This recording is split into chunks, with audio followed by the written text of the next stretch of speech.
Hey everybody, welcome back to the cttechjunkie.com podcast, and we've been profiling newsmakers and high-tech companies throughout the state, and today we've got somebody who definitely was ahead of his time. It is David Schmid from the Free Juice Bar, and they started making car charging stations long before the cars, in fact, were commercially available. And David's joining us via Skype to tell us a little bit about the company and really why'd you decide to get into something? There was a lot of risk building car charging stations before there were cars to charge, right? Yeah, well, thank you, first of all, Alon, for having us on. We really appreciate it. We're excited to be a Connecticut-based business. In fact, our group that's involved has been building businesses in Connecticut for over 25 years, and we actually were developing the greenest parking lot. We like to call it the greenest parking lot on the planet, for sure the greenest parking lot in the United States. We built a LEED Gold facility.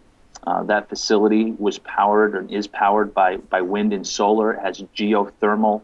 It's 42 acres at the Denver International Airport. It has about 4,200 cars that park on it, and it has everything from biodiesel shuttles to roof I guess what you call them, roof shingles are actually what the pavement is made out of. I mean, it's a completely green facility. And during that process is when we said, look, we want to have the coolest, best, most forward-thinking electric vehicle charging station ever. And so we hired BMW Design Works out of LA.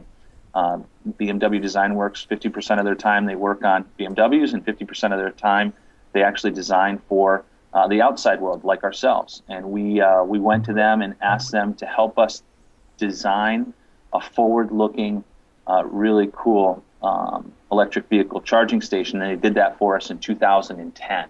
And so, yes, we were very far ahead of our time. In fact, in January 2011, there were only 180 plug-in electric vehicles on the road. And so we've seen the marketplace go from very small to, in January 2012, there were 18,000 electric vehicles on the road, to January 2013, 72,000 electric vehicles on the road.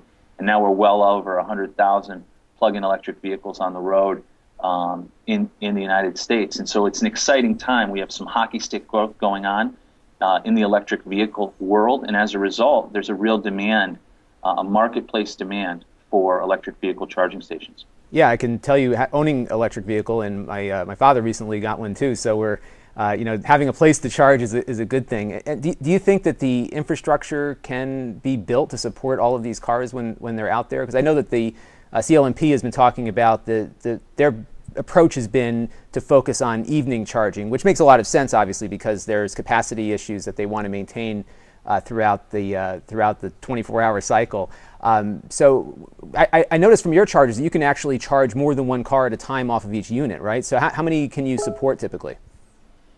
Yeah, so the vehicle that you charge off in New Haven at the Chapel Square Garage underneath the Omni Hotel, that juice bar can actually charge 4 different vehicles at the same time. They have 2 what's called level 2 charging stations, and that's a 220-volt charge. If you show up on empty, it's about a 4-hour recharge. Most people don't show up on empty. Most people need to top off. Most people are really planners with their electric vehicle because they want to make sure they have enough juice in their car. And so normally people are there a couple hours. But then we also have 2 110 plugs. They're also called level 1 plugs. These are the plugs that you would plug a computer into, or your iPhone when you're charging it. We have 2 of those on that unit as well. And so you can charge up to 4 cars. What we're finding are there's different types of needs in the marketplace. Sometimes people are there all day. They go to work, just like you mentioned. Northeast Utilities is focused on overnight charging. There's a lot of people that come to work and just want to plug in all day, and for that, a 110 plug works fine, and that's why we built 110 plugs into our machines. But for the other people who want to go have lunch, or they're going to a function at the Omni, or they're going out for dinner down in New Haven, 2 hours really helps them power up and gives them enough juice and power to go back on their way. So we can charge up to 4 cars off one juice bar, and that's kind of neat too, because there's one installation around 4 different charging units, and so that's kind of a competitive advantage of ours. And what's the maximum amperage that you can provide on a 240 charge? Well, we install we install all of our juice bars with 50 amps. The range usually goes up to 32 amps. Right. We like to have a little higher amount of amperage so that breakers don't get tripped and things of that nature. But 32 is the top of the range, and we're seeing really only one car, maybe two, pull at that high part of the range. Right, the Tesla, right? Tesla does, but also the BMW Active E does as well. Okay. Pulls at the air end of the range. Mm. Yeah, it's remarkable too, because having driven a Tesla and owning a Volt, the amount of charge speed that we're going to start seeing, because the Tesla just can take whatever you can give it. If you have the dual charging arrangement in there, I think it can pull down like 60 amps or 80 amps at once. So it's a pretty big monster there. So we'll see how it develops.